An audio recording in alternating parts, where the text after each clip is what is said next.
What's happening for him? This is not Ray William Johnson. This is Video Games Are Hard with Trey and Sid. I'm Trey, and that's my co-host Sid. Hey. And today, we have a very special guest.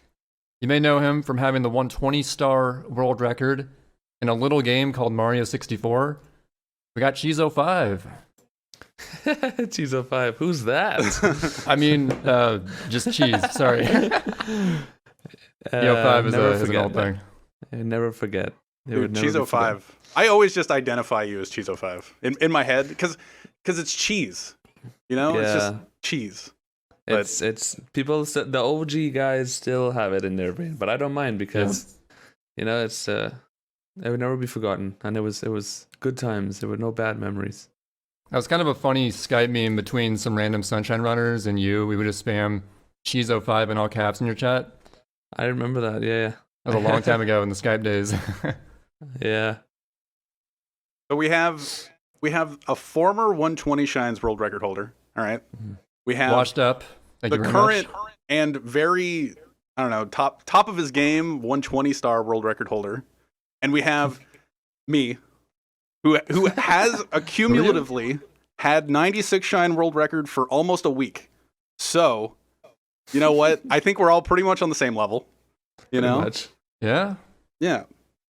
So hello, Cheese. Welcome to the podcast. Thanks. Thank you so much for coming on. No problem. I am surprised. Probably my fault that I have not heard of this or haven't seen any of the episodes of this podcast before. Maybe I have and I don't remember, but I'm going to check it out now since I know. It's not on Twitch at all, so you had to check my YouTube channel, which my YouTube channel outside of my main viral hits of 80% history video, quota, by the way. Everything but those viral videos is kind of obscure, so I don't really blame you. Okay, yeah. But anyways, we got quite a few topics to cover in this video. First of all, and actually Sid told this to me yesterday, and I forgot about this completely. Apparently, and I don't know how long ago this was, you tweeted that if you played SMS, you would mollywop everyone. Oh my lord. Dude, this was just like a random out of the blue thing that I thought of yesterday. I was just like, what do we talk about on the podcast? We could talk about Break the Record Live. We could talk about any of the cumulative things that's happened in the past bit. It's just like, oh yeah, remember that time he tweeted that if he played SMS, he'd destroy everybody? That was pretty funny. Yes. That was a long time ago. I mean, it has to be at least a few years ago. I don't even remember it. Yeah, I do. I actually remember. I definitely remember making that tweet. There was, I mean, it was obviously mostly joking. I remember making the tweet as a joke. But I do remember making that. That was years ago. Holy crap. Great start to the podcast, by the way. You want to open with some heat? Question.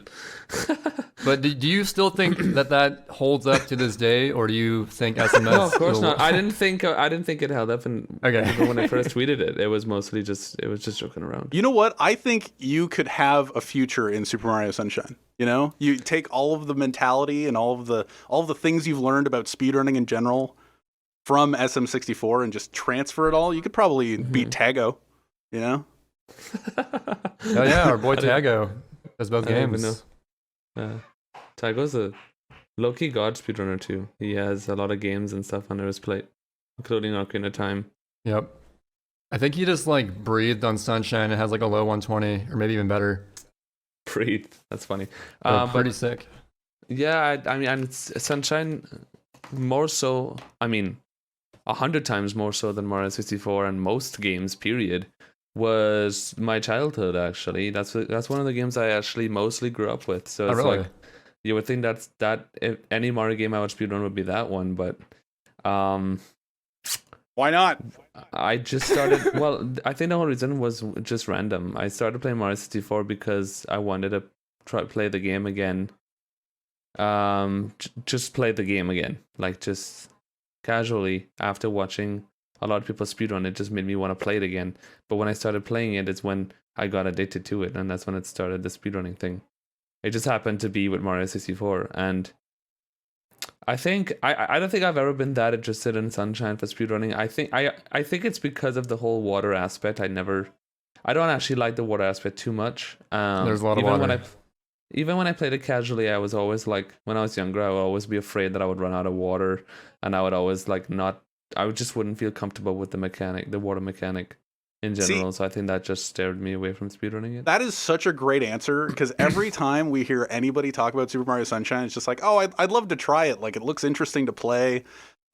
There's really high level tech and all this stuff. It looks on a top level. It really looks super interesting, and I could really bite into it. But the intro cutscene is such an ass.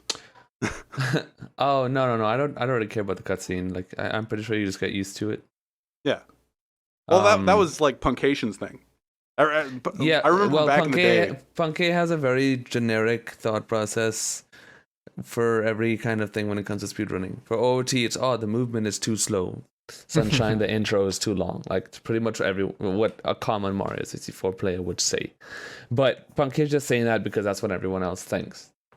But if you would try it, then it would, it's a different story. So that's why I kind of know that beforehand. So I know it's a dumb thing to say that the intro is way too long. I would never speedrun that game because that's not true. It's kind of weird to compare the movement between Zelda and Mario because Zelda has always been more about the skips versus the movement. Exactly, but that's exactly it. Not only Punkay, but many Mario 64 speedrunners, and especially, get into this thing where it's all about movement, and they compare all games. First of all, they compare games to Mario 64, which you should not do in the first place. In speedrunning, it's the worst thing you could do is compare a game to another game. Like that's. If you're gonna do that, then forget even thinking about speedrunning other games because you're never going to. Because every game would be shit because all you're gonna do is compare it to Mario 64. I think that is a problem that Sunshine and 64 owners can relate to because like SMS and 64 are both really 6-speed games. No bias, by the way. Yeah. But like when you look at other speed games, it's just nothing. I've ran multiple speed games in the past and will probably do more in the future. But I always come back to Sunshine because it's just hard to beat. I don't know. I feel the same with Mario 64 so far. At least with Ocarina of Time, I feel like I think I've reached a point where I'm not sure if I actually will ever go back to it.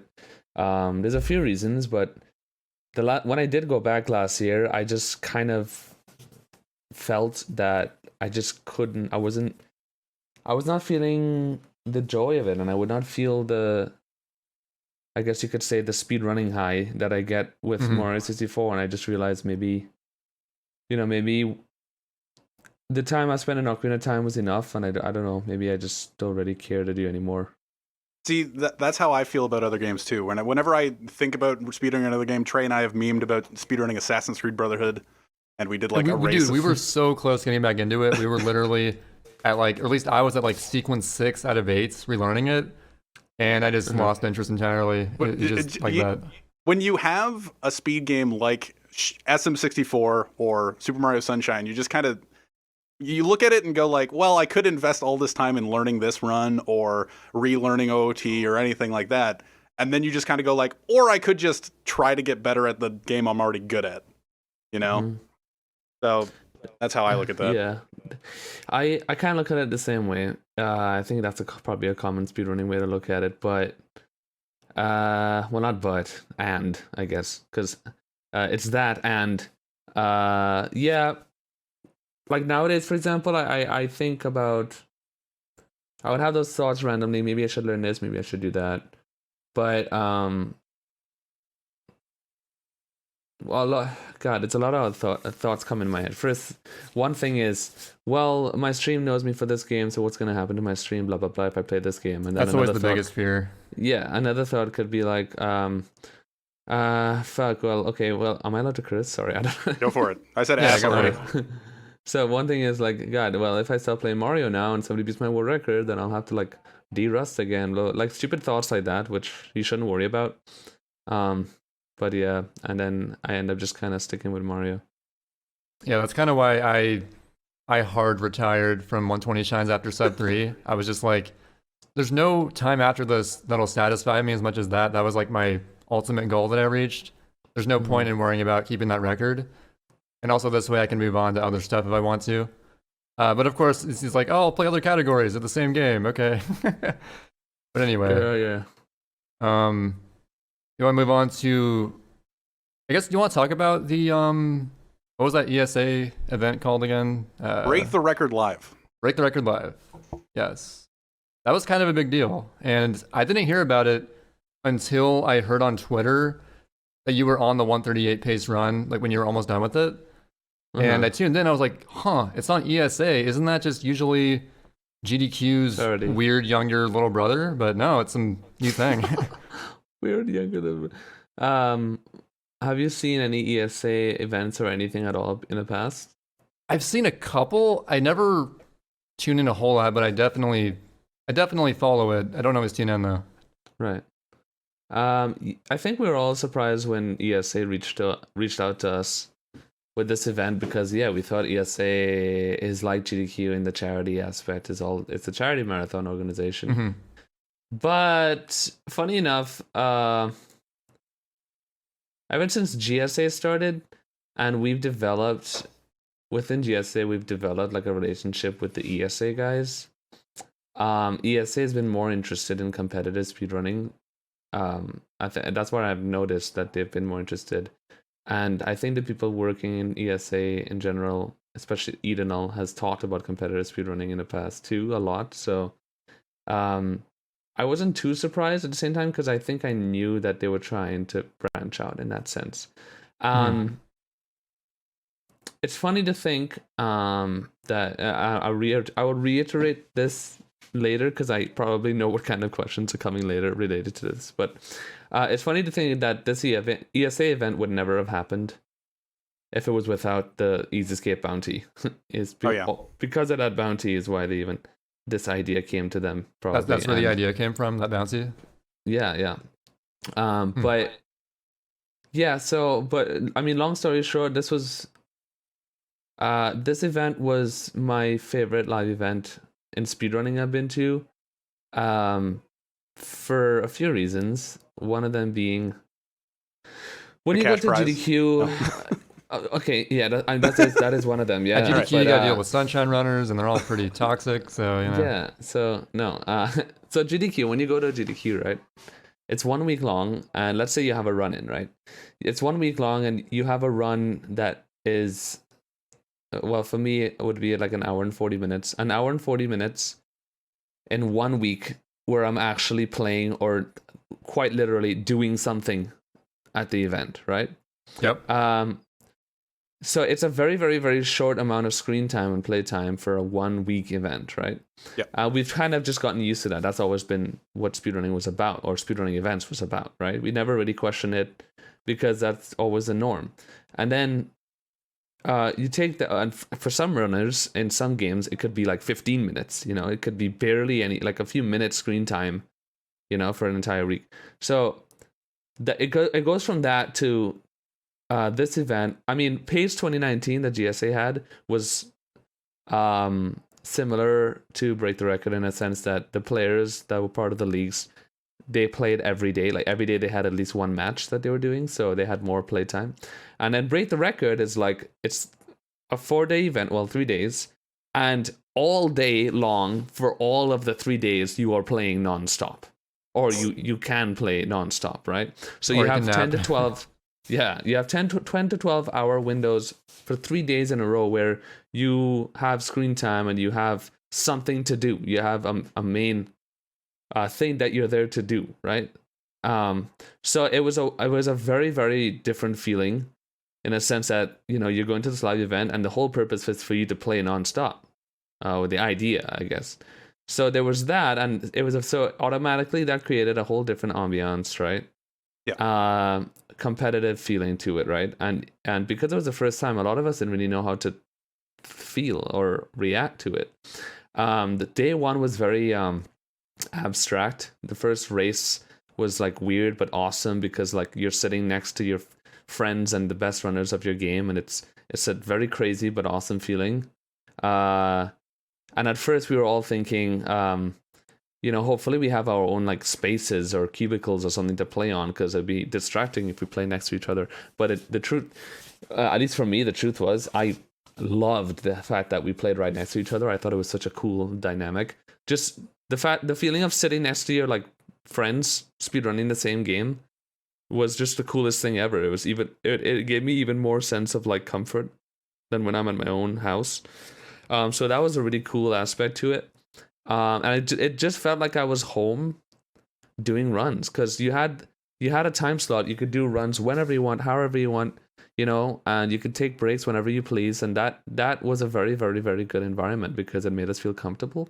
See, the cool thing about Break the Record Live was, for me, like, I've been watching Smash Summit since the beginning of Smash Summits. It felt exactly like Smash Summit. I watched pretty much all of it. Trey only tuned in for the record. I was watching it all the way up until and afterwards. Well, no, I tuned in for that record, and then I kept coming back to it every now and then after hearing about it. I'm just calling you a hack. I wish I watched it from the beginning, but yeah. I'm just going to call you a hack. It's fine. And I'm a hack. I admit it. Okay. Yeah. I'm a normie. And I think the coolest moment, like you getting the record, was really cool and all that, sitting in and the speech afterwards and all that. But my favorite part was actually after, I think, the second day no reset at the start. You and Punkay both came to the mic and like either it was like Bowie with you or Fuzziness, I don't remember who, and you guys were just sitting there and watching Simply do Cloud Red coin strat, and just talking about how difficult it was, or like how much practice you'd have to put into that, and just enjoying how fast Simply was going. And I was just like, this is just dope. Like, you don't get that from any other stream of just watching you guys play 120 star or anything. I almost said 120 shines. I'm going to try to mitigate that. But yeah, Good that luck. was probably I feel like that was my favorite moment of the entire stream. Okay, so I don't know why for me the mic cut out a bit there, but you were talking about when me and Simpi were like on the couch talking about how long it would take to like learn the cloud strat.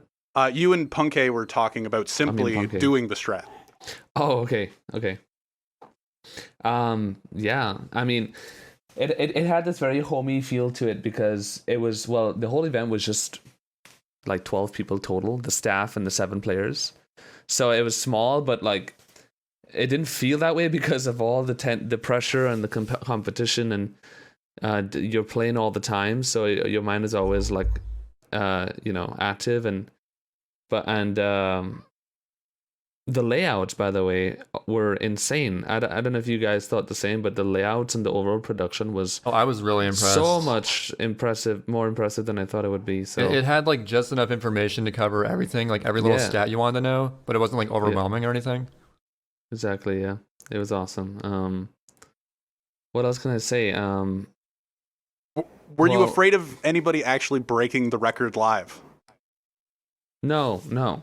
Like, so the thing is, I guess you could call it the meme has always been for years, ever since you started, that breaking a world record at a live event is always impossible. I'm sure you guys probably felt the same way. Oh no, it's not possible to break a world record that hard. Yeah, well, particularly at a GDQ event where you get one shot and you have to commentate it and all that.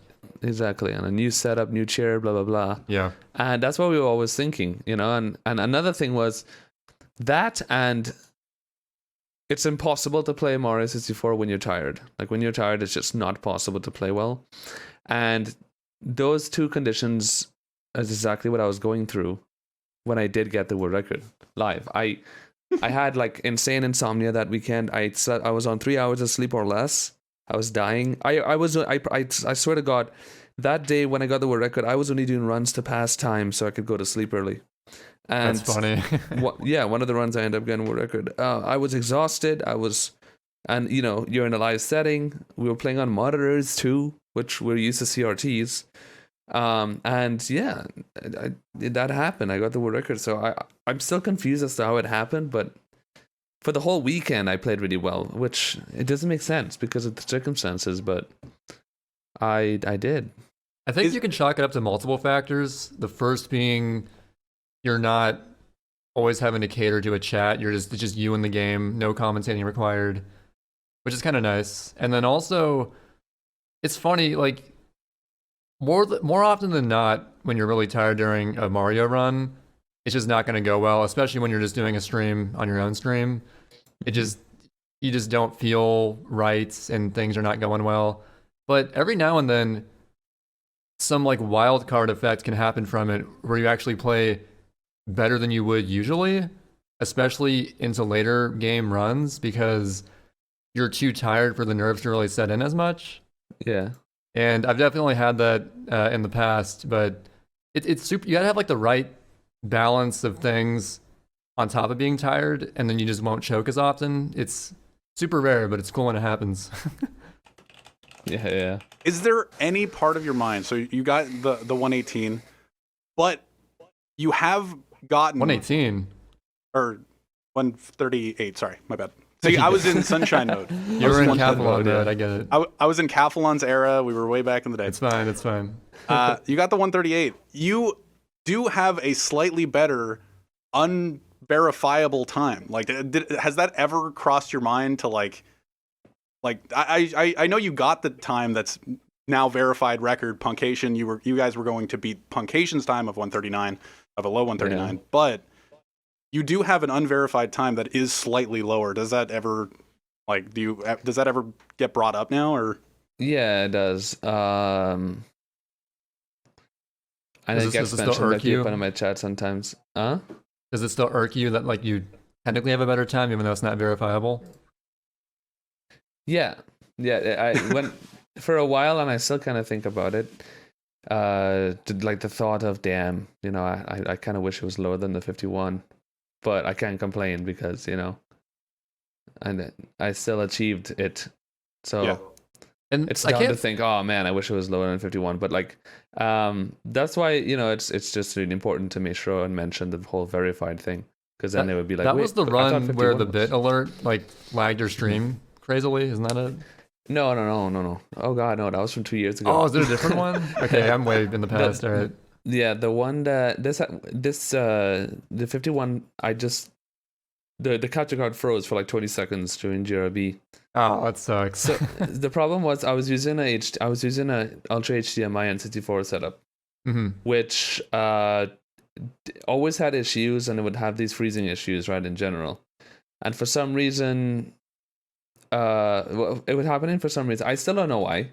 I think it's the actual N64 itself that was just not modded properly, because now it just doesn't work, period. Either that, or I remember when we were at the CLG event, our manager, Tafo, he had the same issue where the HD capture card wasn't showing up on my N64. And when he ran OBS as administrator, then it worked perfectly. So maybe if I did that, it would have helped, but I honestly think it's just the N64 itself. So ever since then, I just stopped using it. I just used composite capture again. Does it keep you motivated? Like that, having that time that you've... Also, did it make it slightly easier for you to beat Puncation's time, like mentally? Just like, well, I've gotten this time before, I just need to do it again. I mean, the difference between 139.05 and 138.51, so just 14 seconds in general is huge for 120 star. You know, it just is. So I definitely had that thought at the live event when I realized they were going to use the 139.05. I definitely had that thought of like, okay, that's good. Easy. Better chance now. Yeah, it's easy. I still for never me. thought. No. Definitely did not have that thought. I still never thought at all that it was possible. But all these other chumps here, they're gonna have a hell of a time even beating their own PB. I just need to get to close to a time that I've already gotten. You know? Yeah. No. It happened. That's all that matters. Yeah. Well, so the same kind of thing. Were you, like, my initial question was, were you afraid of anybody else getting the record? Right. Okay. Yeah. After I got mine, yes. Oh yeah. It's because it was day 2 I got the world record. So all of day 3 I was just kind of shaking in my boots. You were thinking, oh, surely with 12 more hours to go and all these talented players, something's gonna happen. Yeah, and it's funny because day 2, the day I got the world record, I was running on like no sleep, and then when I got the world record, I thought, oh, okay, I think finally I could sleep now because I got the world record, I did it, so now I could relax. But it was the total opposite. It was the opposite because as soon as I went to bed, all I was thinking, holy shit, there's another day someone's gonna get the record again. This dovetails perfectly into another series of questions I have for actually both of you. Like, I haven't really, like, we've done the podcast for however many weeks, and we've talked about Trey having the world record in the past, but Trey had the world record for 120 shines for a year, for a solid year, and before that, like, fighting back and forth with Shadow Mario. I'm just singing Trey's praises while we have Cheese here. And Thank you. And so this kind of dovetails really well. You were really nervous for that day. Has that stopped for you? Like having a world record, I have a very limited experience with having world record. I had 96 shines for almost a week total, like multiple times over for almost a week. And I was very nervous when anybody ever played 96 shines and like tried to get my world record back, because I'm just like, well, they're gonna be able to get it, or there's a back part of my brain that's just like, well, they're gonna be able to get it. I'm afraid of them getting it from me. Watching other people do 120 star runs or 120 shine runs for Trey, how afraid of them getting world record are you? Well, I think back when I was playing 120 shines, the one person who, if he went live, I'd start sweating was Shadow Mario 27. Yeah. Because I knew any moment he could pop off, and he would pop off sometimes. But what about you, Cheese? Yeah.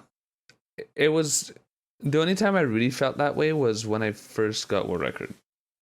Or the first few times, I guess. The first time I got world record, yeah, I was definitely just like, oh my god, I don't want to lose it. They're just immediately going to snipe it. Yeah, and I think it's just a matter of, first time experience. Now it's the actual complete opposite. I wish someone would take my world record. Because it's fun. It's more motivating, Yeah, it definitely drives competition. The question I was going to ask that was sort of just kind of similar to Sid's was, so who is the player in particular now that that you're scared of? When you see go live, you're like, oh shit, something might happen. Right. Simply, for sure. Simply, but it's a positive thing. It's like, oh my god, I hope he does runs today. Oh, that's wholesome. There we go. That's how I really feel. I want him to do it. Also because Simply has a special place in my heart, because Simply has been my best friend. He's been, the one that I always played with together. So it's always that thing like, I Simply needs to get the world record at least once, because not only he's my best friend, but he's always been that one that played with me and we got good at the game together. So it's like, I hope he gets it at least once. Yeah, you guys go way back. Are you afraid of the encroaching Zoomer crowd? Because the SMS community has the Zoomers that, like, the 16-year-old and the 15-year-olds that are just coming in and attacking everything. And Liam is a representative of that era, right? Where it's just like... I would definitely say so, yeah. Liam is 22. Liam, in terms of... Ouija's a good one. Ouija is 16 or 17 now, and I mean, look at him. He's a god at SMS and Mario 64. Yeah, we know. Ouija's a god in general. Yeah, he is. I guess by Zoomer, in Sunshine we sort of had like this meme where if you started playing before Gelato Beach Skip, you're a boomer. Right, okay. And then if you started in like the past couple of years, regardless of age, you're a Zoomer. So I'd say Liam fits that description.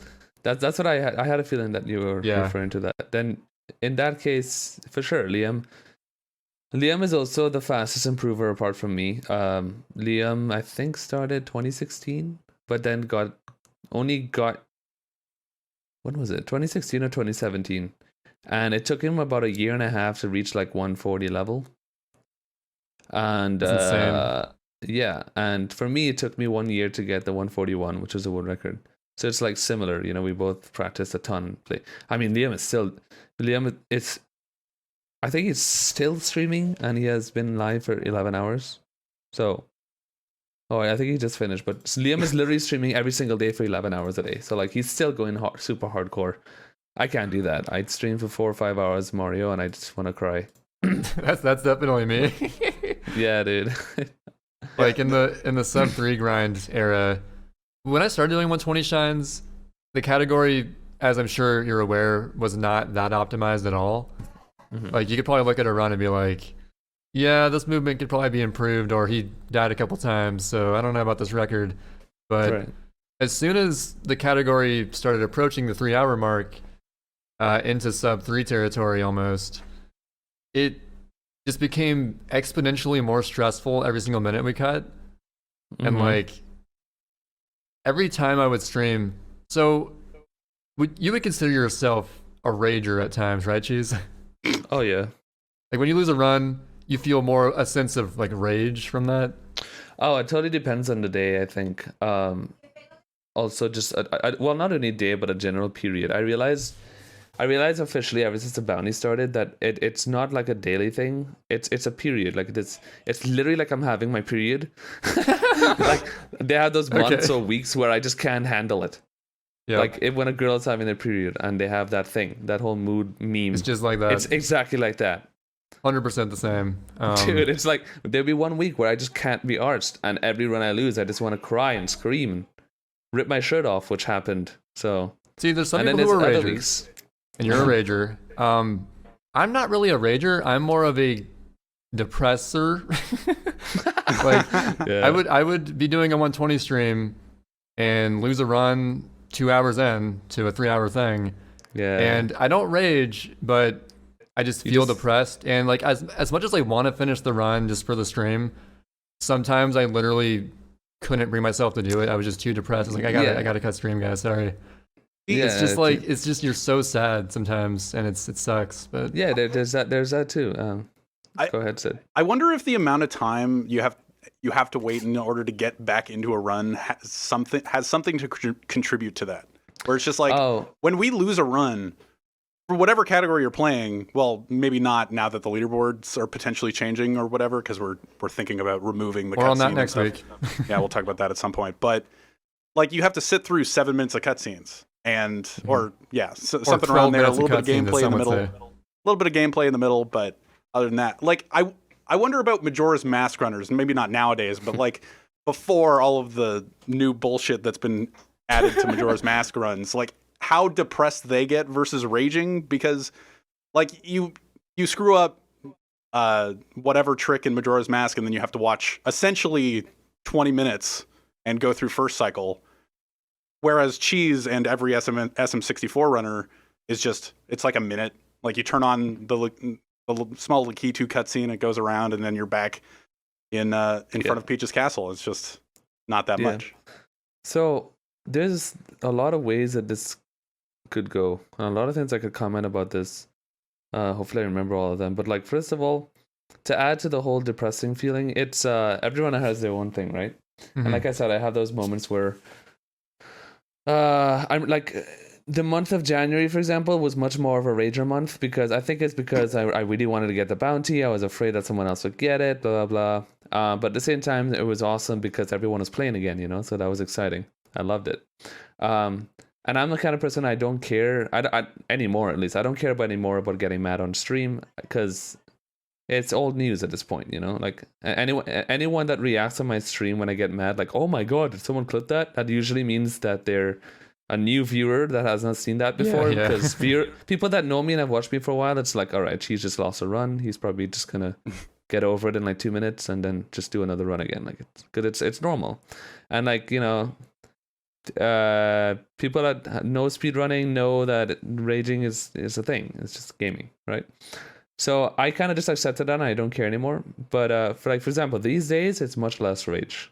I haven't had a good hard rage in a while, because it's more just like I'm kind of relaxed now because what I didn't break the record. And I'm kind of like, whatever. I'm not caring too much right now about breaking a new world record or anything. I'm just kind of seeing what happens. So if I lose runs, and I'm like, yeah, whatever. The worst part is resetting over and over again. If I lose runs an hour in, I honestly don't care. And you ask any Mario runner, and most of them would say the same thing. They don't care about losing runs late in.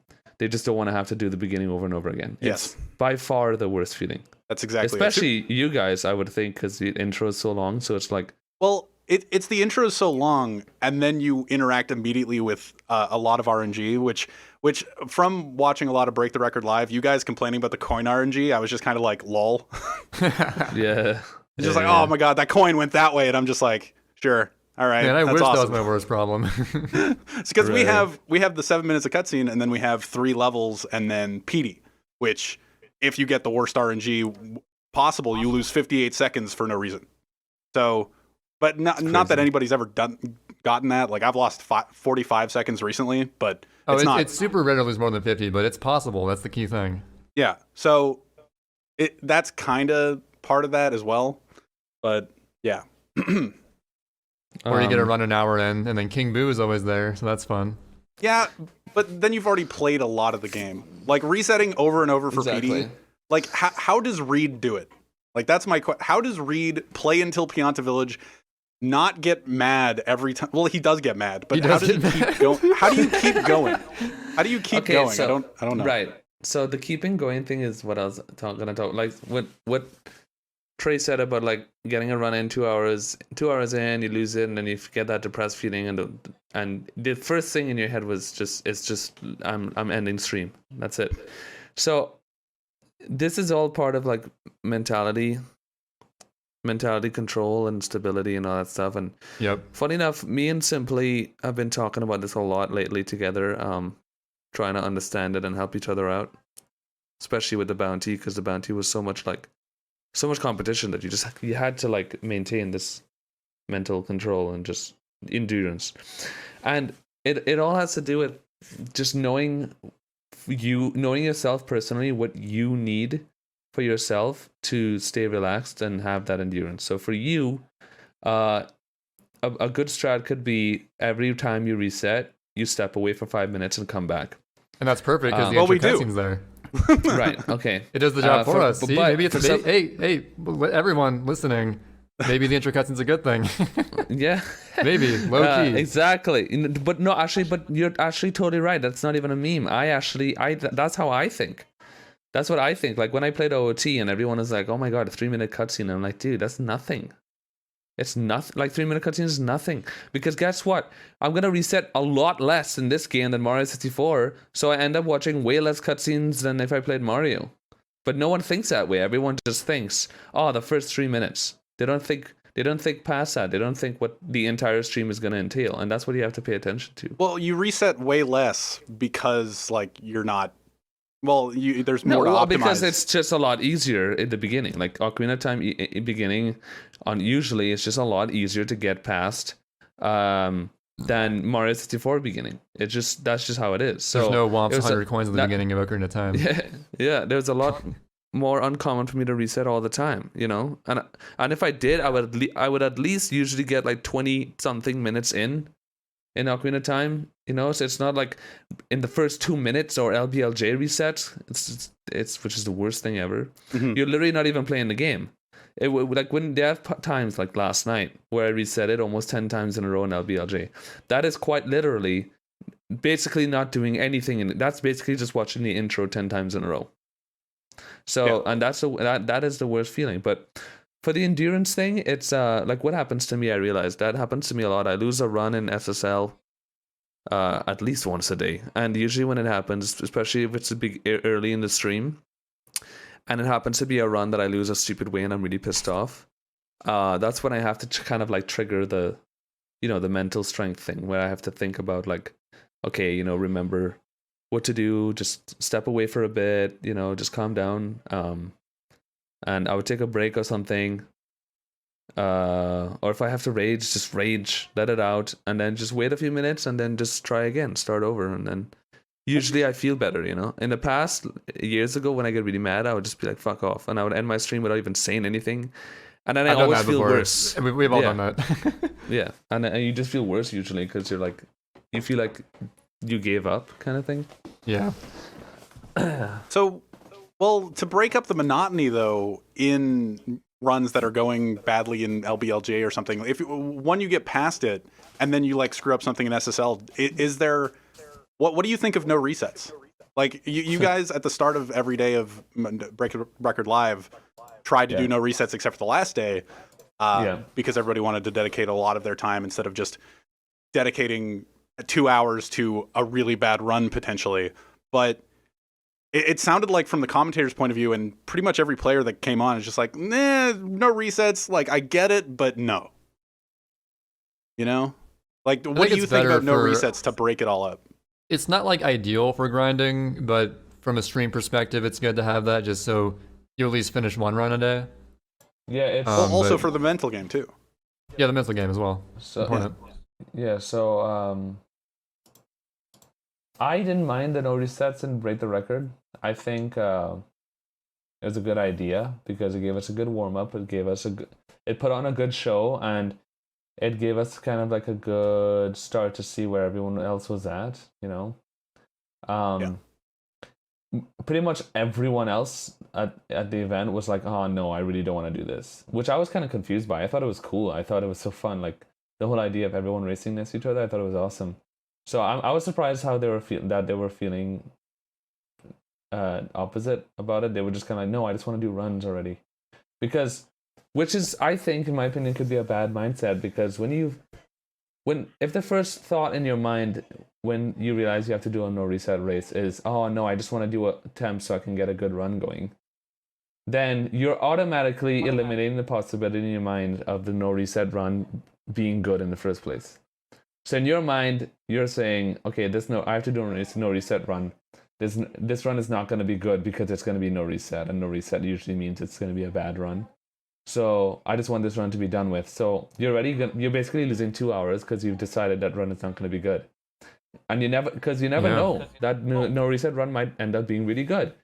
And on the first day, it's what happened to me. On the first day, the first run of the whole event, the no reset race, I got a 140.11, and it set a good precedent for me to win the whole thing.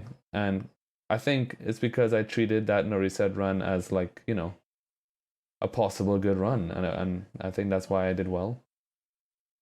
So, but yeah, I was just gonna say, but when I'm at home, alone here, just streaming, the last thing I want to do on Earth is a no reset. It's like, no, Really? Yeah, I hate doing no resets, and I think everyone else feels the same at home, especially. I don't know why. I'm a big proponent. I think it's partially because, you know, people in chat are just sort of waiting around for you to reset. It's like, well, what's the point of watching? You're not going to get a world record, so what the heck? Yeah. But also, yeah, I think that, like, ideally, you always play each run, especially if you're forced to do a no reset or forcing yourself to. You have to go into every star or shine just trying your best to, like, just do your best every single shine or star whole way through. But it's so hard, like, to keep up the endurance of that mindset the whole way. It's so easy to fall into that trap of just, like, not caring and then losing more time from not caring about the run. Exactly. But you have to force yourself to care to some extent. I think that's what I'm afraid of. It's almost like I'm afraid of, like, if I decide to don't reset and I make a huge mistake, and the first thing in my mind is, oh, I could already not even get this time anyway, right? But I have to fight through it. Mm-hmm. It's almost like I'm scared of going through that inevitable feeling of not caring about how I play and then playing bad as a result, and I'm scared about what I'm gonna feel when I play bad, inevitably. Which is not true. It doesn't have to be that way. I could decide to try my best and end up playing really well, and then feel good about finishing the run, which usually happens when you finish a run, or when you come back from a bad run and make it good. It's a really good feeling to do that. Sometimes even better than getting a PB, because you feel like, damn. Yeah, no resets can definitely have that effect. There's the one effect where, like, what I was suggesting, breaking up the monotony of just screwing up the start over and over again. Like, I've had bad PDs where I'm just like, yeah, screw it, I'm just going to continue and just see how it goes. Well, like, the fact that I'm not even close to world record kind of speaks to that, where it's just like, oh, I could still kind of PB maybe out of this, but maybe it's... And that's always a good feeling. That would be terrible to have a low 114 and you can't even afford a bad PD. Yeah, right. And it's just it makes that maybe a little bit more doable for a no reset. Maybe the world records have you not able to do no resets as often. Maybe mentally, I don't quite know. But because, you know what, I'm not a world record guy. I've only had world record a little bit. But come on, you have the Piana hundreds world record. I do have the Pianta and the Noki 3. I have the Noki 3 world record. And Pianta 8. Those are all extremely optimized now, so good shit. Yeah, super really good. But going along, or do you have one more thought, Sid? I was just going to talk about my idea of no resets. Oh, sure, go ahead. It's just, like, there's the duality of it, right? Like, once you get to a point that it's bad, I feel that all the time, where the no reset could also reinvigorate your entire session, but it could just ruin the rest of your session. Where when you dedicate too much time to it and you do fall apart, or the run does fall apart, and you stay committed to it, it is a mistake. But by the same token, if you do certain shines or certain stars or whatever, well enough, it can reinvigorate you to a point, and then go like, well, let's get into another run. Or It's just like, you get a really good goal split or something, and you're like, oh, the whole run is worth it because I got this cool goal split. Yep. I do that all the time. Yeah, me too. I feel like the best thing to do in a no reset is to just go for golds, because you can always get golds. Yeah. So I don't know if you know about that stream about a month or two ago when Simply like broke down and started crying and stuff. I heard about it. Yeah, so it's basically based off of that that idea of like finishing a run, forcing himself to finish a run, and it just ended up being worse and worse and worse, and then you realize it was a mistake kind of thing. We raced each other, and he died. He lost like 2 minutes in SSL because he died, and he felt really bad about it. And in his mind, the first thing he thought was, "Oh no, I'm just gonna reset and quit the race." But what Simply did was he immediately like battled that thought process and said, "You know what? No. I'm racing cheese. This is a race. Let me just try to focus as much as I can, and let me try to make this run worth it." And for some reason, even though he stayed quiet the whole run and he tried his best, like he could not play well. He played worse and worse and worse and ended up getting like a 145. He finished the run though. He finished, got a 145, and about 10 minutes later, he just started like crying, like really hardcore on screen. So of course we were like, what's going on? And then basically what he was saying was, it's like for about an hour and a half, this insane pressure built up. Basically that pressure was basically his mind telling him, please restart, please quit the run, please stop playing, I hate this is the worst thing ever. And then it just got worse and worse and worse. So imagine that thought process going through your mind and that pressure for an hour and a half, but no matter what, you did not give up, you just kept going, and you had to fight that for so long. And I think all that pressure just made him like break down.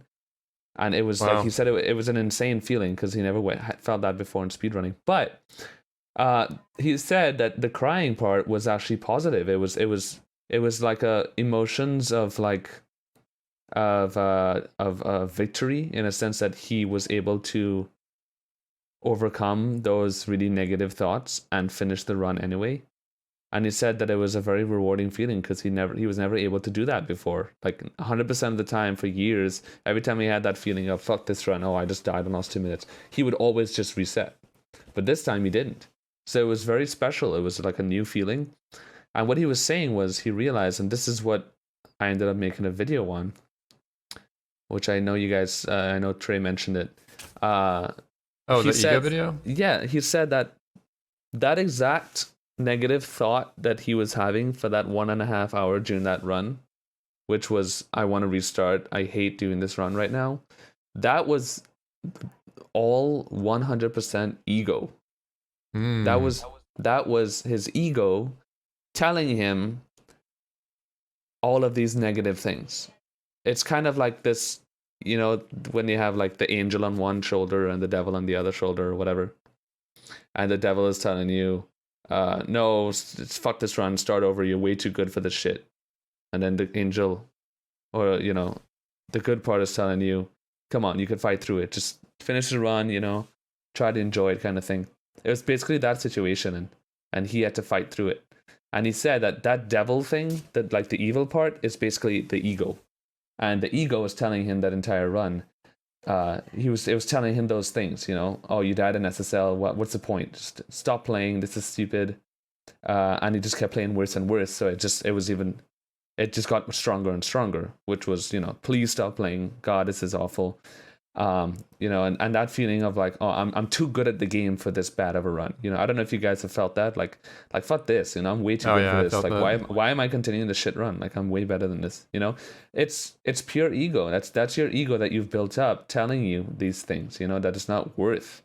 But the truth is, half the time that we actually end up trying to finish runs, we usually enjoy it. We usually feel good that we finish a run, regardless of the time. And that's basically what happened to him. He kind of like had this epiphany and realized, holy shit, it's just pure ego telling me all these negative things. Like this, we've developed this ourselves, you know, like it doesn't have to be this way. Like, what's the point why do we play this game in the first place? Because we love the game and we love speedrunning. So why did we develop this thing where we're too good for bad runs? You know, if And it's not a everyone race, has to be it's a race. amazing. Everyone has their bad runs. It's true. Yeah, and guess what? Simply beat me in that race. That was the whole funny thing. Because I quit. I quit the race in cloud stage. Yeah, I was far ahead. I died. I fell down in cloud stage, I think twice. And I was like, oh, fuck this. You know, I quit the run immediately. And I was still ahead like 2 minutes. I could have beat him easily. But guess what? I quit, you know? I succumbed to that ego right away. I was like, fuck that. But simply didn't. You know, and that's what it's all about. And that's what kind of made me start understanding this whole concept of like ego and speedrunning. And you know, it's funny. About a year or two ago, when we had a Two Dads podcast episode with WQQ, known as Real Alpha Gamer now.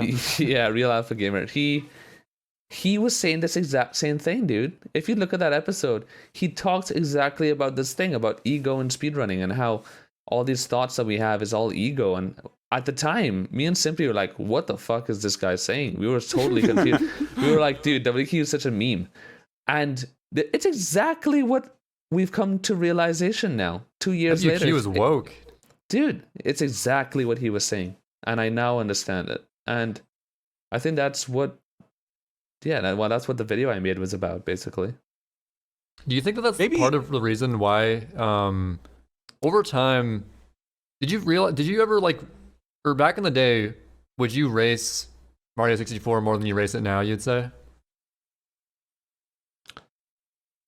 Oh yeah, like by a huge amount. We used to race like all the time. Like that was the thing back in the day, like 2015. Just daily races that was with the me, same Simply, for. and Punkay. Yeah, I think for almost any speed game that's the same way. Yeah. And do you think it's possible that the better you get at a game and the more your ego increases, the less you can enjoy racing because you always have the expectation that you have to do well versus back in the day when like, whatever, it's a race, I can do terrible, it's fine. I think so, but funny enough, back in 2015 when we did all the races all the time, it was the same thing. We would just restart if we had a bad run. We would just quit. We would lose 20 seconds in wumps and quit the race all the time. It was the same even back then. I guess Sunshine's different. We usually, well, there are a lot of forfeiters in Sunshine, don't get me wrong, but people tend to finish runs more, I guess, because they don't want to just watch an intro then reset. So right. Yeah. Well, so like back in 2014, we did that all the time. Like this thought process is actually waking up some, because I don't race anymore either, but I've always thought that like after I watched the ego video, I was saying to myself just like, I have no ego. Because you were talking about how when you were trying to learn a strat in Dark World, you couldn't even get past the second coin and you just had to talk yourself through it. The logical part of your brain had to talk yourself through it and realize that you're not like specifically you aren't ready for this strat or whatever in your mind, even though you are the world record holder. In my mind, I'm sitting there going like, there's so many things I can improve. There's all these things, and I try to do no resets. But you phrasing it like racing, I don't race anymore either because I do in the back of my mind is just like I should play well, but there is that percentage chance that I play badly and have to force myself to play through that run. It's interesting. Yeah. So and that was the basic idea was that when I was practicing Dark World, and I couldn't even get past the beginning area at all without save states. And I kept telling myself, I was getting frustrated in practice, and I was telling myself, why can't I do this? Like, this is ridiculous. Like, that common thought of, oh my God, this is ridiculous. It's so stupid. But when I think I just started thinking logically, and I was like, wait a minute. Clearly, like, I just don't understand. I'm not good at this trick. You know, clearly I'm not good enough to do it. So why can't I just accept that and just, forget it? And I realized I have this thing where, I'm the world record holder. Like, I'm too good at this game to not be able to do this trick, Why do I have that thought? But the question is, when do you reactivate the ego, right? So you're sitting there talking about a strat that... It's not about reactivating the ego. The ego is what's in charge. That's the problem. The ego is the one that's in front. So what you have to do is activate the other side, which is, understanding and accepting side. But so you're talking about a strat that I'm talking about directly tangible like gameplay, right? Where you're trying to learn a strat that's 3 seconds faster, and right now you're like, well, I'm not ready to do it. When do you retry to do it, or do you just stop outright and stop attempting to do that strat?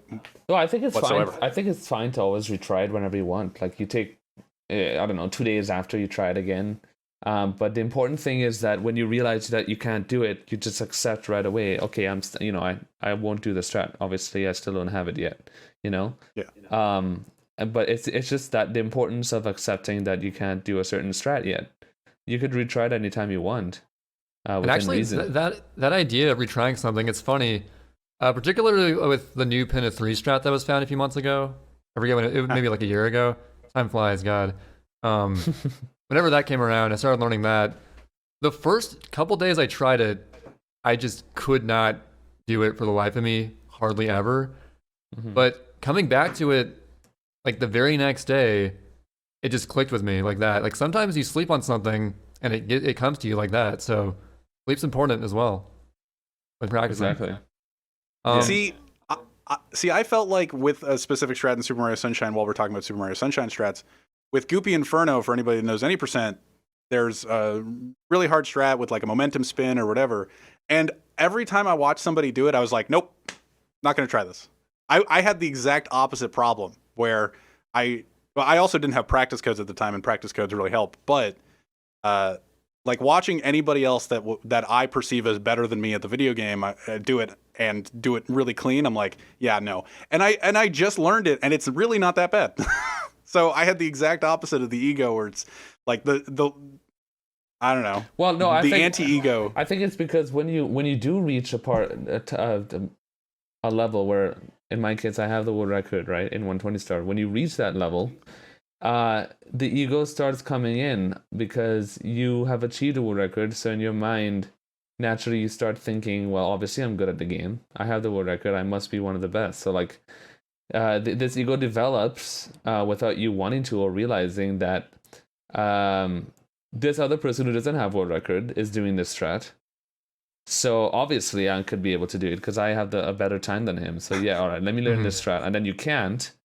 And then it's that feeling of like, you can't accept that you can't learn it because it's like, what the fuck? Hello, I have a better time than him and I can't do this strat.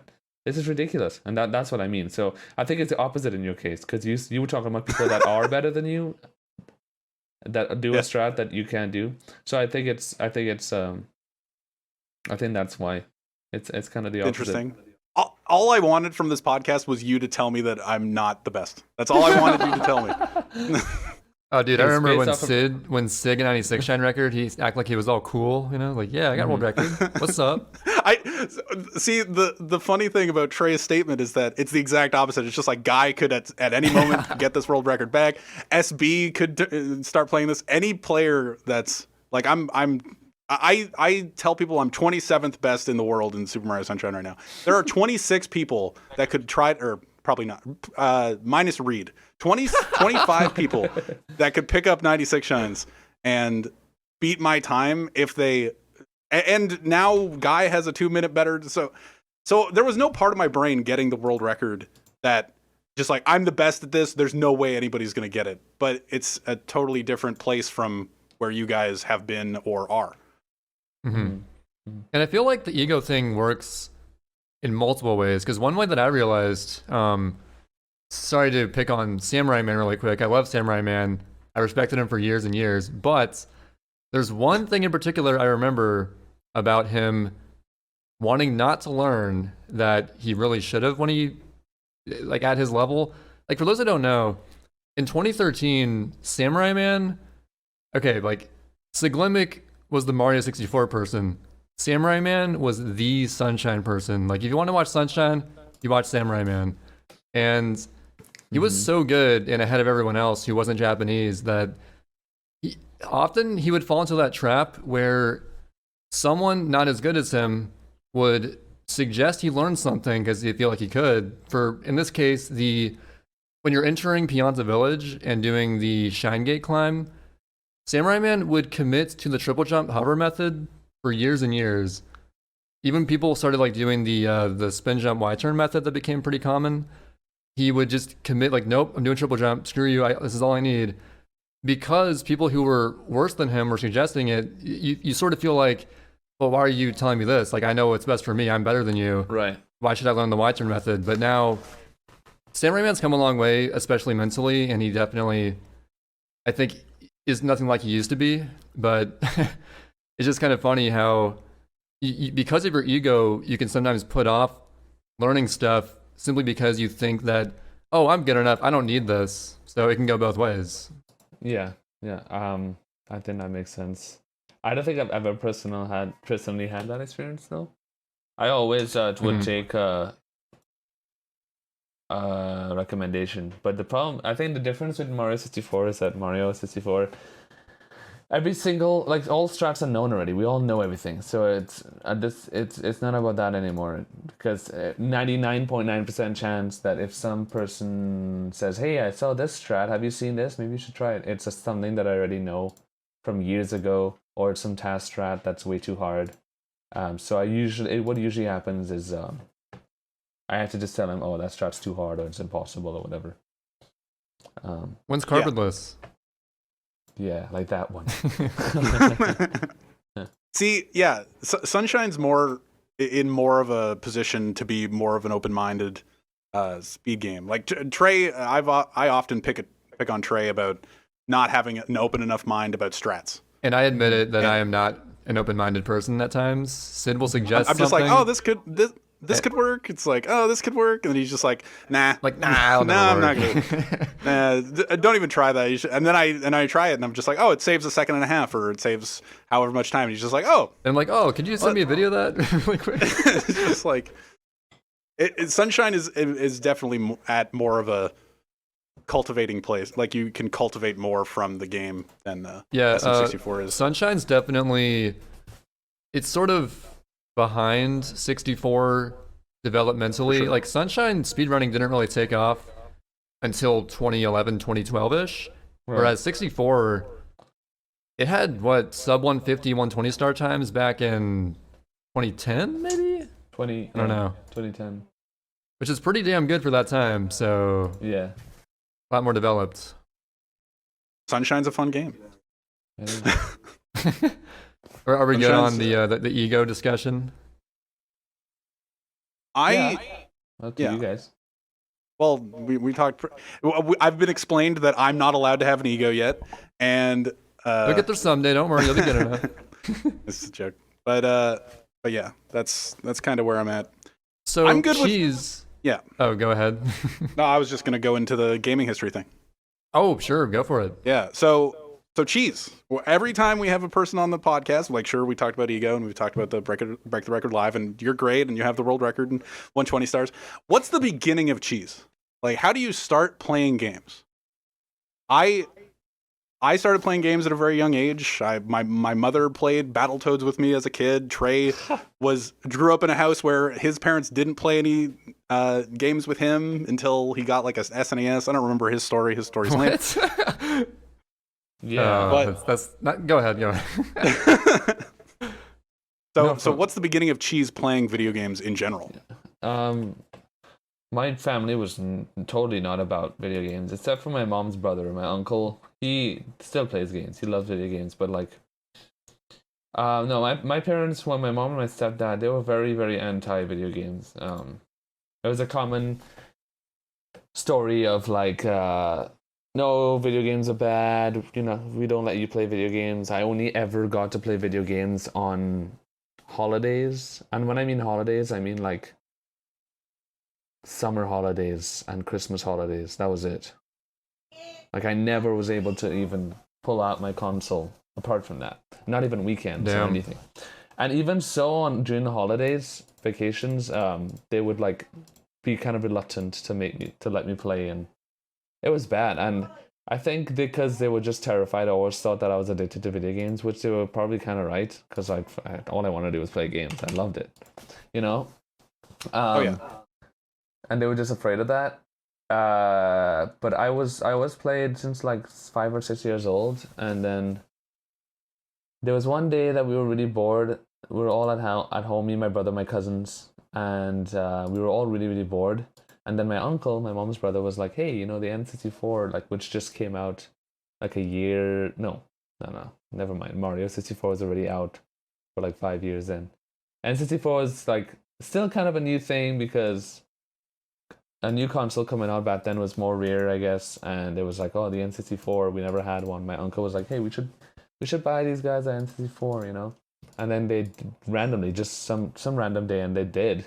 They just bought us an N64, and the only game they had at the store at the time was Star Wars Rogue Squadron 3. Pretty good game. And we played that, and then we got more games, and then I was always good at games. I was always better than everyone else. Like, that was just always my thing. I would always be better than everyone else. I would always beat my brother in every game we played. I would always beat everyone, my friends. I was always good. And I knew that too, but my parents just never really let me play. And then when I was a teenager, like 14, 15, 16, they started letting me play more. And that's when I started my FPS days. So like lots of Call of Duty, and I was really good at that shit too. Everybody has the Call of Duty phase. Yeah, Literally no, everybody everyone. we've talked to. Yeah, it's normal. I think that's really normal. And I was always good. And after Call of Duty, well, I started streaming with Call of Duty for a few months. Black Ops, Zombies. And then speedrunning happened. See, growing up and being the best player is interesting to me because I like, even thinking about it right now, like I grew up playing video games with my cousin, playing Smash 64, Smash Melee, and Mario Kart, and every game with my cousin. He was always better than me in every game. In the back of my head, thinking about it right now, I'm so sure that he's better than me at Sunshine. Like not for sure, not really. Yeah, even right now. But it's just like in the back of my head, it's just like he could be, you know. And it's a weird mentality to get brought up under that, and to be the best. Man, that must feel good. You've always had that natural gaming talent. Yeah, I think a lot of people don't like when you say that, because a lot of people have this thing where, oh no, natural talent doesn't exist in video games, but I think that's a pile of bullshit. Oh no. No, it's Obviously, definitely it's a combination of natural talent and dedication. I think it's exactly the same as some people understand music better than others. You know, some people could have better singing abilities than others. Some people could just learn an instrument faster. Some people could learn a language faster than someone else. Like it's just something natural. And yeah, I think I for video games I've always been good, and I kind of knew that. Well, I didn't I knew that for sure, because like before starting speedrunning, in Black Ops 2 Zombies, I was part of this Zombies clan, and I had a bunch of world records and stuff in that game before I even started speedrunning. So wow. I was always good, and I went into speedrunning knowing that I could have used my skills potentially to make something good out of speedrunning, and I did. So that's cool. Yeah, you kind of did. I kind of did, yeah. To defend myself, I wasn't bad at games. I've never been bad at games. I've never been bad at games. Did you know that Sid had some Assassin's Creed world records back in the day? I did. In Assassin's Creed Brotherhood, I did have a world record on the Xbox 360 for killing the most enemies, or I don't remember what the specific... In some like arena minigame mode? Yeah, I had that world record for like a day, and then the Xbox 360, somebody else got it, and I was like, you know what? I don't need it. I don't have that competitive part of my brain yet. But to defend myself, my cousin was many years older than me, so he would whoop my ass. But I was just like, you know what? You're older than me and cheating. You're a cheater, notorious. So Cheese, you were usually good. Sid was always bad, of course. No, and of course. Me growing up, I was always, compared to my friends, especially, I was always middle of the road. You know, average, you could say. Yeah, I don't know if I could like really put myself to being bad or good necessarily. I was better than my brother usually, so I got that going for me. But you've told me in the past that you're bad at video games. I think that on a spectrum of 0 to 10 in terms of how fast I learn stuff, I would put myself at like a 3.5 maybe. Nice. Like not like super slow learning stuff, but if I put my mind to it, I can. Only if I can't just like pick something up in no time at all. I have to like dedicate some thought to it. But yeah, But that's only one aspect. true. Yeah. It's really So, hard to judge. There's so many kinds of games, so many variables. So Trey's just consistently being like, I'm bad at games. He picks up an IL or an individual level in Super Mario Sunshine for a half hour, gets the world record, and goes like, yeah, well, I'm bad at games. Okay, I'm talking games I never played before, picking them up. This is Sunshine, right? Yeah, we have like 6 years in it. Yeah, dude, in 7 years, we're going to be amazing, right? Oh, yeah. 7 more That's years, the we're rule. going to be sick. Anyway. So, Cheese, go for it. really quick question. You used to have a podcast Yeah. called the Two Dads Podcast. Yeah. And it wasn't formatted like this where we just record audio and upload it. It was a live podcast on Twitch. Yeah. We had face cams and all this fancy stuff. What happened to that podcast though? I think we underestimated the amount of like work and attention that a podcast would actually need. We went into it thinking, oh, it's just 1 hour a week, it's not hard, but the amount of attention it requires in terms of like coming up with the appropriate questions, just with respect to who were you having that week or whatever. Yeah, finding guests as well. Yeah, and then also just finding guest period and then setting up and getting into touch with the other host of the show and making sure that they're up to speed with everything. It was a lot of more work than we thought, and we realized that there were quite a few episodes where we just felt unprepared, we felt bad, and we did not want to have a mediocre podcast. So we just thought it's better we put it on hold right now. So, were you dedicated to having a guest every episode? We were, but we were thinking if we bring back the Two Dads, that we're not going to concentrate on having a guest every episode because we thought it's not necessary, and we also want to create it, or at least I have the idea of bringing it back and having the show done where it's more freestyle talking. It's just more freestyling, meaning less questions, less structure. Yeah, it's less questions and more just talking. I think kind of similar to how, I don't know if you guys seen the Howard Stern show. Yeah. I really like Howard Stern because he's very it's much more of a personable atmosphere. It's more of just him talking and just talk about random shit. If something would come in his mind, hey, today I saw this happen, or what do you think about this? This was weird. And then like just real normal random talk. But it makes you learn much more in a different way about the guest or about the host than you would expect, because usually you go on a podcast about Tri-Hex, and you expect those questions. So, Trias, when did you start speedrunning? When did you do this? Or what do you think about this game? Like we did.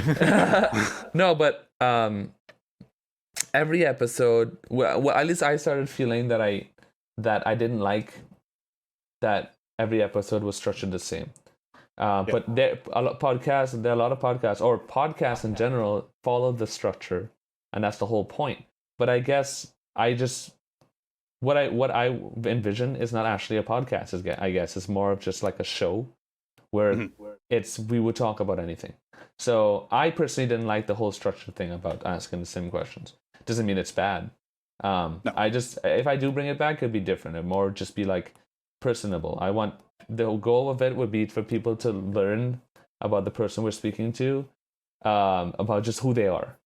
Very real, very natural talking. It could be literally about anything, and they could just start being like, "Hey, I learned how to cook this today at home. It was awesome," and then we just start talking about that. Like it has no relevance, but I think that's how I would want to have my show if I bring it back. I want it to just be a normal, random talk show, very personable, very. I can't imagine this podcast being committed to a guest every week. I can't imagine. No. Actually, originally we were gonna do a guest every other week, and then in between those it's just me and Sid. Mm-hmm. And we do that for the most part, but we've cheated a couple times. Oh, yeah. I think that sort of having like a flexible structure where it's like, okay, well, last week we didn't have a guest. Do we do a guest this week? Do we feel like doing a guest? Yes or no? And we decide based on that. But like lean towards doing it if we haven't done it in a while. But yeah, I like the not like structuring it so much is definitely good. Yeah. Well, on the off podcasts, we used to really stress about the off podcast, or Trey would. Trey, Oh, you like would stress guestless. too. Come on, what the? Hey, I'm more stressed about this episode than I am doing a guestless episode. Like, oh my It's god, cheese. cheese. He's important. He is in some. I'm not saying he's not. in- Okay, don't get me wrong. Yeah. But like going into guestless episodes last week, I was just like, I watched a lot of Summit, and we talked a lot about Smash Summit, and when Break the Record Live came out, and we talked about that weekend and all that. So the off podcasts are definitely more lax, and we just talk about whatever. But Yep. the guest podcasts are, hey, here's Cheese. Let's talk about his gaming history. Let's ask him about his gaming resume, like what he would put on it and all this stuff. Have we even asked that yet? No, we haven't. It's a spoiler. Okay, so but cheese.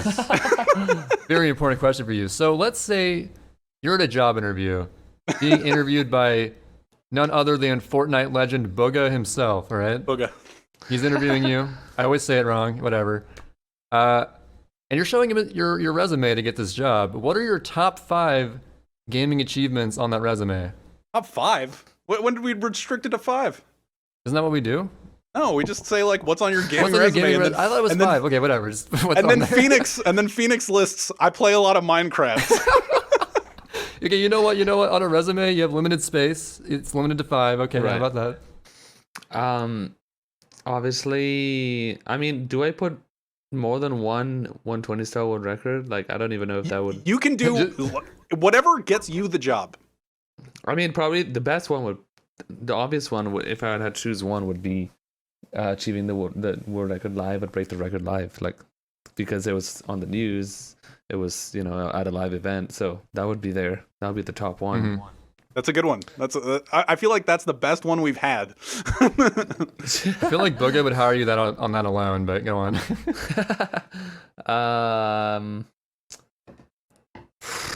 Damn. It can be Well, anything, not even speedrunning. It yeah, can be I'll like probably scores, anything. I'll probably put the Black Ops 2's zombies world records up there too, Okay. because it's Some whole FPS different- stuff. Yeah, and getting 3rd place in Ocarina Time 100% in like 10 months. That was See, that's a pretty good cool. one. So diversity. Maybe I guess I could put my 70-star world record that I got a few times out there. Less diversity, but okay. Yeah, I don't know what else to put, man.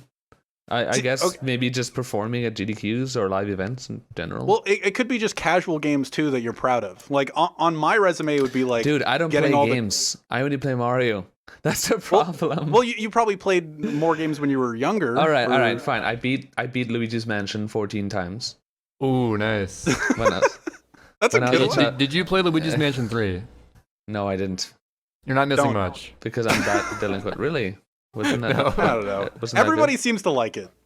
So maybe. Do they? I don't see it popular at all. Actually, I'm very It's surprised. decent, but it's pretty forgettable, and I don't think I'd Mm. replay it. So Okay, so like yeah, I when I first got my GameCube, actually, best day of my life was Same. the first 2 games I got was Sunshine and Luigi's Mansion, and I played the heck out of Sunshine, and I was in love with Luigi's Mansion. It was like my favorite game. I beat it 14 or 15 times, and every time I beat it, I try to get like a bigger mansion or more coins.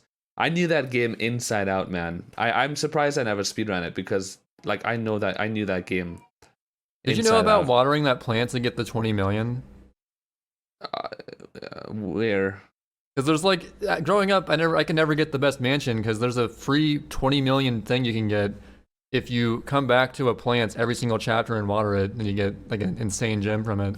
I'll have to see where it is for me to remember it. And I 'cause wish I knew that growing up because I would have gotten the A rank mansion for sure, but I never knew about that. So. I got the biggest mansion. I just remember there was a special room that you look at a mirror and you get to this like huge special room with a bunch of chests, and you just get a ton of shit there. Yeah, I the one remember where when you I fall down found the out chimney. about that. Yeah, That was sick.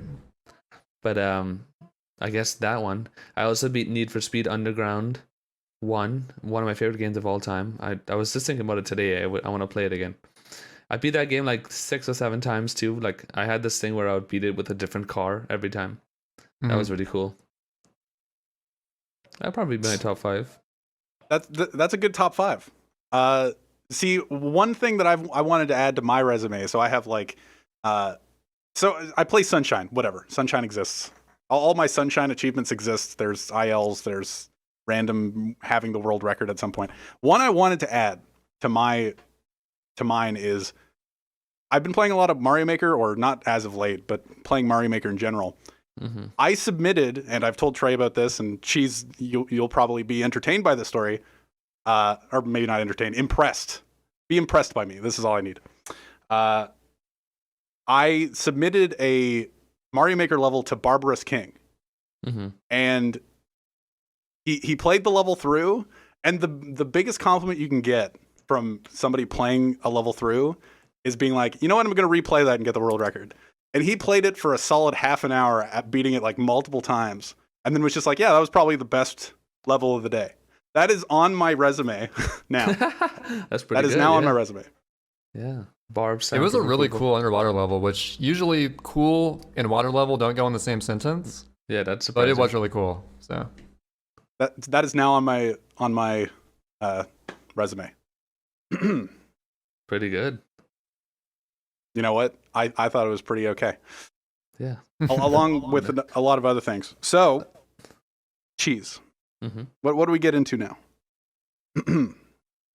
OOT. You talked a little bit of OOT, and you're talking about potentially being okay with your time for now. What do you think of all of the new additions to Ocarina of Time as of late? Do you have any like take on biased everything? opinions? Yes. Quite honestly, I am kind of tired of the whole never ending. I think it's more settling. It's settling now, I believe. So like that's good, but like it just seems that sometimes it's a never ending community discussions going on of what should be changed, what should be not changed, and then what should every be time a banned and major allowed. thing comes through, It's insane. It's way too complicated, and they kind of made it that way by allowing so many things, and like we allow the ESS adapters, we allow this, we allow that, just having VC and stuff, and having everything on the same leaderboard with which is the first issue in the first place, and not only me, many other people feel that way. Like they have Mario 64 leaderboards. You have everything in its own tab. Everything is separate. You have the N64 leaderboards, then you have the Wii VC leaderboards. In Ocarina of Time, everything is together. You have everything. Yep. You have VC, N64, everything together.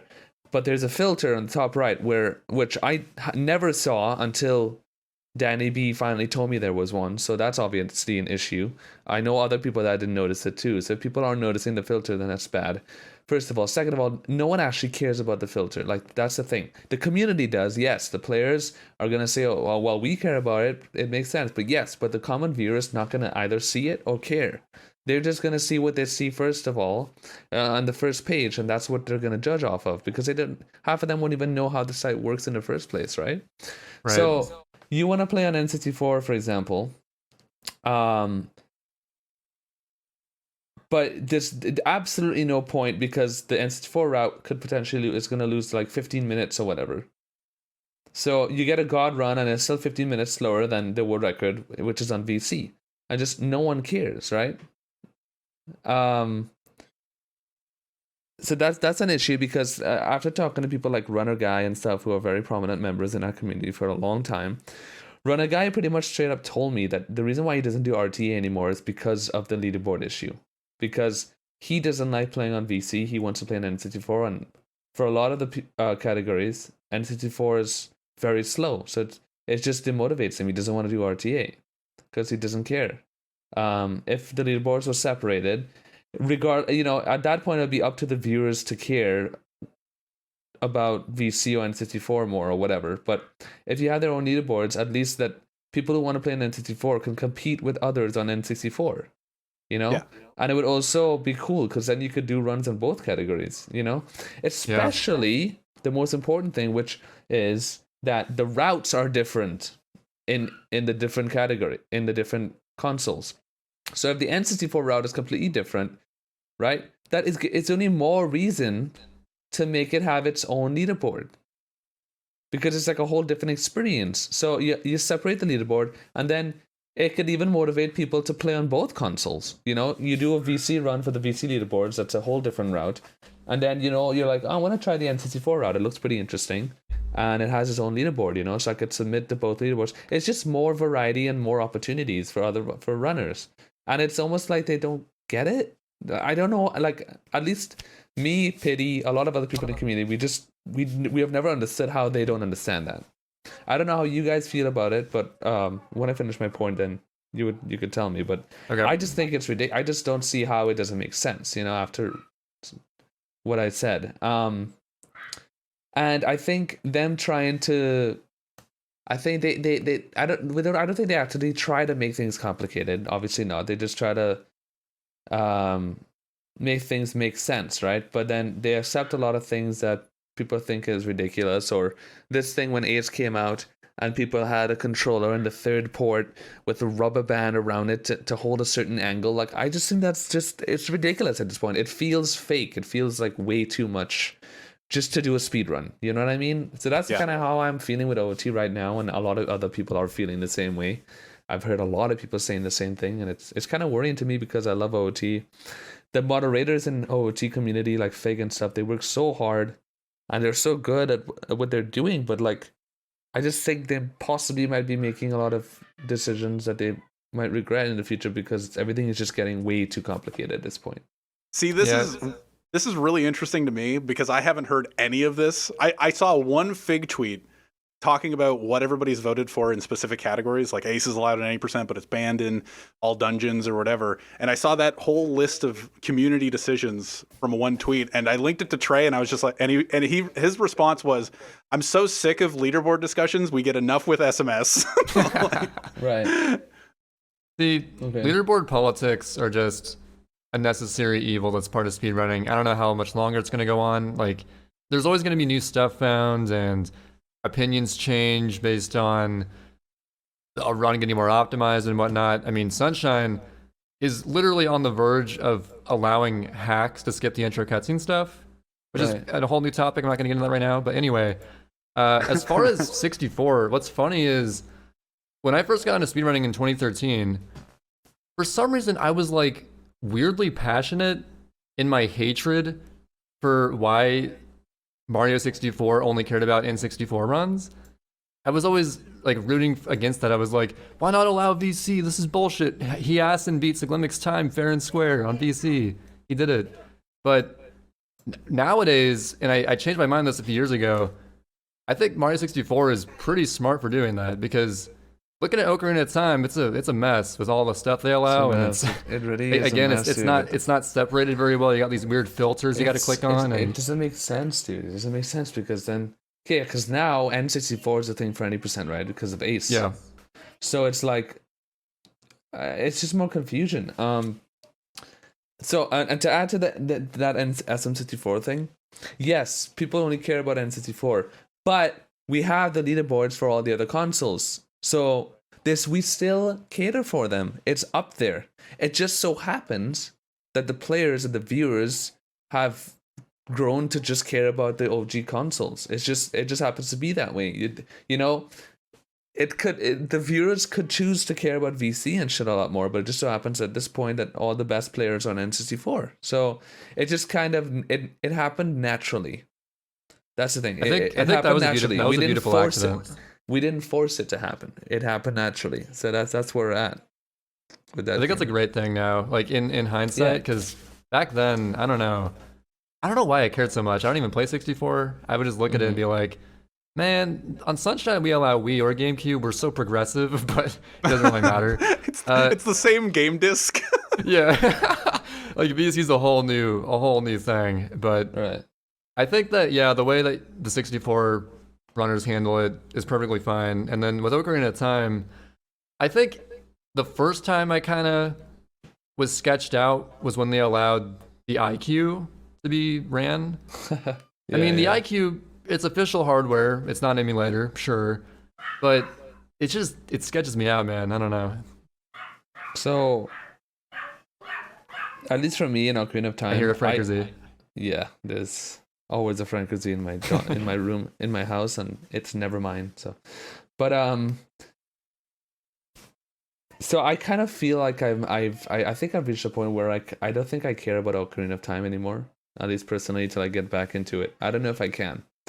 And I think I think it has to do with having to move to VC. I just don't enjoy playing on VC like I do on N64, and I think it's because of having to use the ESS adapter. I always have this feeling in the back of my head, like it feels weird using it. Like you can adjust, you can configure ESS to be however you want. You could make it so that ESS is extremely easy or harder. You can change the dead zone however. That's crazy. Why is that allowed? You know, it's crazy to me that that's a thing. I just had to go through that whole thing, and then setting up VC, the shit that I had to go through to set up a VC, I couldn't do it. I had to wait till I went to ESA Summer last year for fuzziness to spend like 10 hours setting it up for me. 10 hours. Dude, I'm swear, and he knows how to do everything because there was an issue and he had to restart something, and there's a bunch of programs we had to download just to start practicing the game.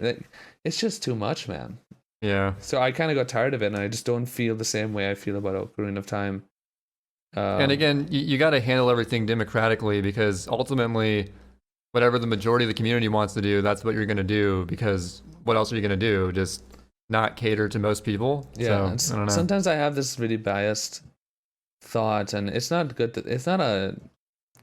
I don't want to make it sound mean, but I have this thought of like, sometimes that a lot of the people who made decisions in Ocarina of Time community aren't people that care about the RTS speedrunning itself at all, so they don't truly understand for the speedrunners themselves, like what they would actually want. So they just make decisions that they think it's the most progressive, but they don't actually take into consideration like if it makes sense for RTS speedrunning at all. So it's like, what are they doing, you know? But I don't think it's fair to make that statement, but I would say that is a thought that crosses my mind. I'm so glad that Sunshine doesn't have any of this, because Sunshine, you play on a GameCube game disc, you put it into a Wii or a GameCube, and you're slower on a GameCube. You can get a Wii, but nobody cares. And how much slower is it on GameCube? I think it depends on the quality of your disc reader. Like, Iced Windowsill would always say, I lose 3 minutes on GameCube, but he's exaggerating.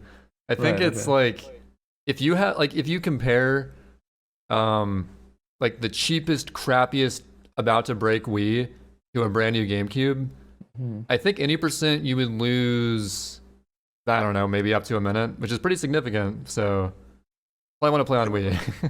But yeah, so that's the only thing we have to really deal with versions, and nobody plays on GameCube anyway because Wii's are so everywhere. Wii's are cheaper, they're better, you can get practice codes, everyone uses Wii. Dude, so. I have backup Wii's coming out of... my aunt owns a Wii that I'm thinking about stealing from her. My cousin owns a Wii I'm thinking about stealing from him. Like, I'm currently using my best friend's Wii. I have so many Wii's that I could just steal. Like we always say, everyone has a neighbor or a friend with a Wii Sports machine sitting around. Yeah. And you can always borrow that. It's so nice, like, hearing all... And this is Cheese's, like, backup game. Like, SM64 is your main game. I don't think I'm reaching saying that. And and you're still knee deep in all of this drama, and I'm sitting here like complaining about leaderboard drama in Super Mario Sunshine, accepting hacked file or Peach file, or just skipping the intro in some way. And it's really nice to hear somebody has it worse. They do have it worse, just from what I heard. I think a lot of communities have it worse, honestly. Right. It is refreshing. We're stuck in our bubble of Sunshine, and we think, oh man, this sucks. Dude, we've talked about it so many times on the podcast, just like the file select drama, and we don't really interact with a lot of other... This is the goal of the podcast. We're trying to talk to people from other communities that play other games and see how their community somehow interacts in and amongst talking about them and their past and their gaming. But like...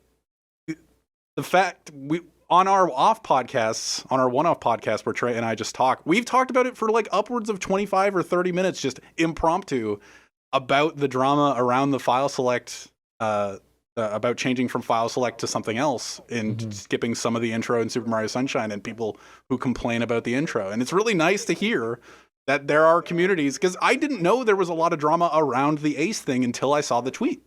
Oh, I knew there was, because I've seen stuff on Twitter. I didn't know it was this bad, though.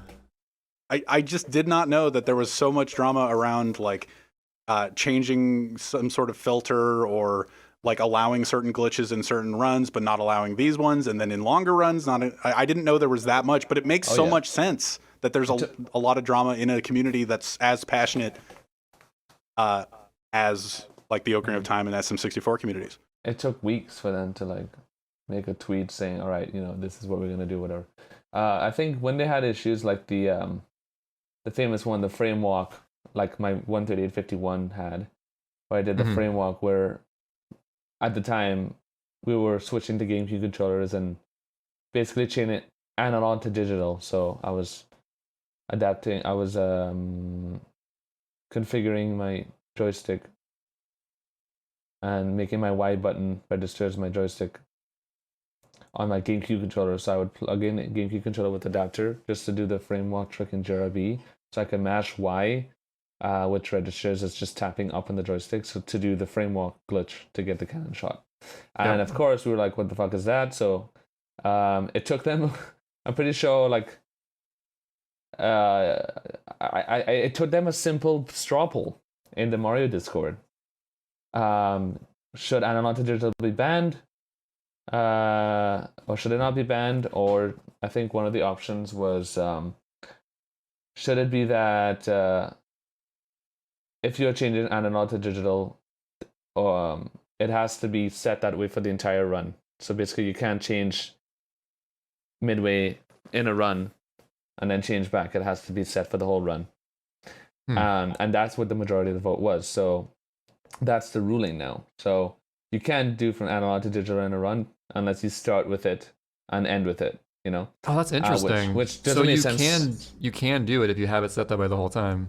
I think so, yes. God, I don't even know the official rule. I might be totally wrong. But, so couldn't you just like map it to a button you wouldn't usually use and do that? That's what I'm thinking. But the problem is, I think it's possible. I might be totally wrong. It might not be true. But the thing is, GameCube controllers are really bad for Mario anyway. It's just not great to use, so people won't want to do that to save 2 seconds. It's just, it would be dumb. So yeah, I hate using GameCube controllers for Sunshine. It's terrible. But yeah, it took them like a simple straw poll. All right, this makes the most sense. Cool. It didn't take a lot of, because I think we already have a lot of rules preset and that are very, very simplified. So it's easy to make decisions this way. But because OT has so many things to consider and all these things going on, because of what they decided, it takes so much longer to come up with a decision. It's just how things happen to be. Well, hopefully they figure out all their stuff at some point. Yeah. See how that goes. Well, are we ready to wrap this up, you think? I think we're about to wrap. We both said well in the same tone. That's you know what that means. that means that we're about to wrap it up. I really appreciate Cheese coming on the podcast. Trey waved his magic wand and got Cheese on the pod, so that was really nice. I was so nervous about this going in. Like for 2 days, I was just been stressing out. I'm just like, I don't know what we're going to talk about. I was like trying to calm you down. I was like, look, I've met Cheese before. He's totally fine, I think I talked the least I have on any podcast up until now on this podcast, which I'm totally fine with. Cheese took a lot of the time up, and you know what? That's kind of the goal. You had a lot of interesting insight. That was awesome. Cool. I did not expect that much OOT talk. I was just like, what do you think about the new glitches going into the run? But like talking about the leaderboard, we haven't touched on any of that stuff, so that's really interesting that came up. Yeah. But yeah, so everybody on this dais in some way. So Trey and I and Cheese streams at Cheese. I stream at Sided Williams. Trey streams at Average Trey I whenever don't he's stream alive. anymore. Rip. Yeah, he's Hey, existing. I'll get back to it at some point, but right now I'm working on the Pianta 6 world record history video, taking up all my time. So and the same Twitters, Cheese, Average Trey, Sided Williams. We're on Google Play and Spotify, and I'm still really nervous to even be doing this wrap up, but it's nice that this episode happens so that maybe in the future when we get the Cheese again or another guest, I'll be like, you know what, I handled it okay, and I got it. I got through it. So thanks again, Cheese, for being on the podcast. That's been the Video Games Are Hard with Sid and Trey, and see you next week. Thank you. Appreciate it. peace. Shoutouts to CLG. Oh, yeah. That's a thing.